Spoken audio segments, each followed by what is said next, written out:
ఈరోజు పునరుత్థాన దినమైనటువంటి ఆదివారము యేసు ప్రభువు లేచినటువంటి దినం.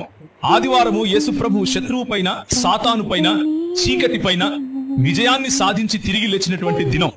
అయితే లోకంలో విజయానికి చాలా చాలా రకాలైనటువంటి అర్థాలు ఉన్నాయి. మన పూర్వీకులను రాక్షసులని పేర్లు పెట్టి చంపి వాళ్ళు పండగ చేసుకుంటూ ఉంటారు. చంపితే వచ్చిన విజయం గురించి నేను మాట్లాడుతున్న లేదు. మనల్ని బ్రతికించే ప్రక్రియలో వచ్చినటువంటి విజయం గురించి నేను మాట్లాడుతున్నాను.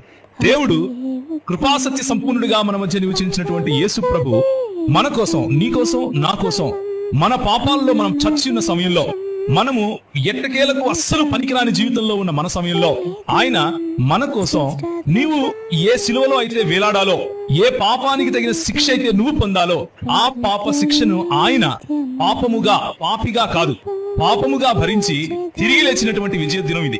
ఆ విజయోత్సవంలో